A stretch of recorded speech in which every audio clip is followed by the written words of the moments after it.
Et venons-en maintenant au détail des 5 étapes de la communication non violente, après avoir discuté des émotions et des sentiments.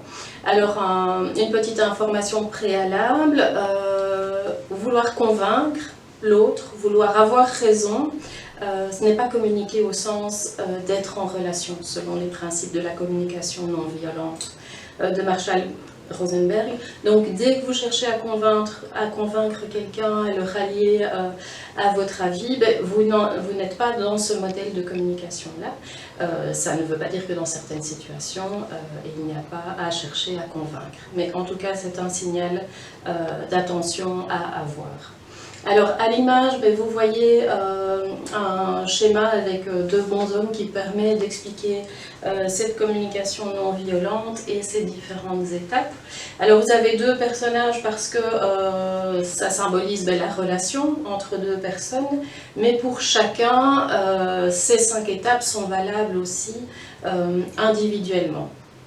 Et puis il s'agit d'être attentif aux étapes en commun dans la relation. Alors la toute première étape, c'est celle que vous voyez en jaune au niveau de la tête du personnage. C'est prendre le temps de mener une observation des faits. Donc c'est une observation factuelle. Dans une relation ou dans une situation, mais chacun des personnages aura sa propre observation, son propre point de vue. La deuxième étape, c'est au niveau du cœur, du buste des personnages, c'est l'étape de l'expression de ses émotions et sentiments sur base de sensations physiques. La troisième étape, c'est l'expression du besoin, puisque nous avons vu qu'une émotion est en fait un signal d'alarme et l'expression d'un besoin à combler. La cinquième étape, c'est sur base de l'identification du besoin, le fait de formuler une demande à l'autre. Alors ici, je vous ai présenté de manière très rapide les différentes étapes.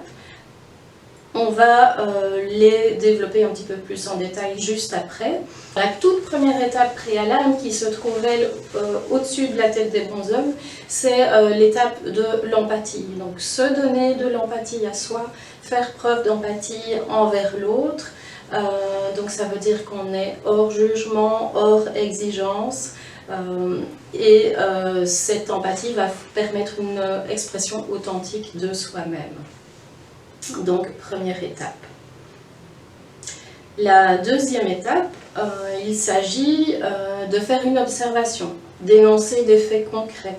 Dans cette situation, quand je vois, quand j'entends, 5 critères peuvent vous guider pour formuler une observation de faits concrets. Cette observation est fondée sur les 5 sens. Elle pourrait être enregistrée par une caméra objective. Et dans ce cas-là, on montrerait le film sans sous-titres, sans effet de montage, de cadrage, etc. C'est aussi une observation sans jugement, sans énonciation d'interprétation ou de supposition. Et chacun assume la responsabilité de ses observations. La troisième étape, c'est exprimer son sentiment, donc comment on se sent en relation avec les faits qui ont été décrits à l'étape 2. Je me sens en colère, triste, heureux. Pour rappel, les 4 critères qui permettent de définir un sentiment qui va être énoncé à cette troisième étape. Le sentiment, il est centré sur soi, sur son ressenti. Donc on va dire « je me sens » et on ne va pas parler à la place de l'autre. Cette expression de sentiment, elle se fait à nouveau sans jugement, sans interprétation, sans supposition. Et j'assume la responsabilité de mon émotion ou de mon sentiment.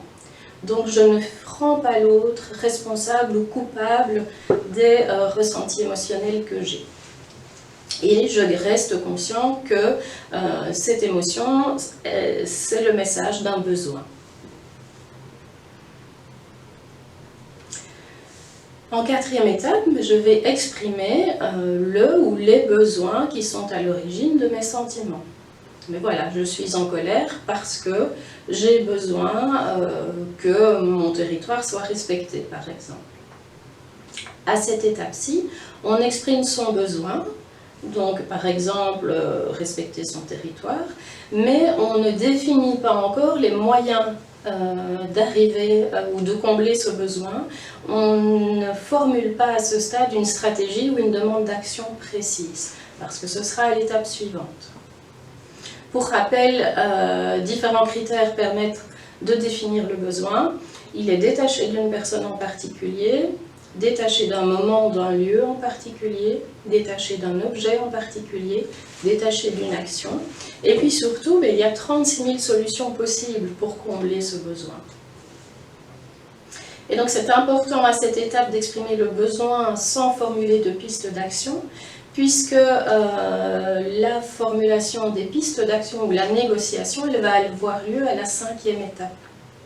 À ce moment-là, on peut faire une proposition, donc une demande, proposer une stratégie qui pourrait contribuer à son bien-être, mais en demandant à l'autre s'il est d'accord de mettre en place cette stratégie. Donc par exemple, je souhaiterais, pour que mon territoire soit respecté, que tu frappes à la porte de mon bureau avant d'entrer. Est-ce que tu serais d'accord de prendre cette habitude ? Une fois que j'ai formulé ma demande, l'autre peut la refuser ou en proposer une autre et on entre dans une phase de négociation. C'est une solution gagnant-gagnant qui doit être recherchée. Les critères de la demande que l'on va formuler, en fait ce sont les critères SMART finalement d'un objectif, si vous les connaissez. La demande doit être spécifique, concrète, réalisable, elle rejoint le besoin, elle est exprimée en langage d'action, donc à la voix positive, et surtout elle est négociable. Donc je n'exige pas, l'autre peut me dire non. Attention, ce n'est pas parce qu'il y a négociation et recherche d'un accord gagnant que la CNV signifie qu'il n'y aura jamais de conflit ou de tension, puisque le rôle des conflits, c'est de permettre de se réajuster ou d'exprimer ses besoins. Et CNV, ou pratiquer la CNV, ne signifie pas qu'il y a une absence de cadre. Dans certains cadres, dans des relations par exemple hiérarchiques, il peut être sain de refuser et il est surtout primordial de rester en cohérence avec son centre intérieur, donc ses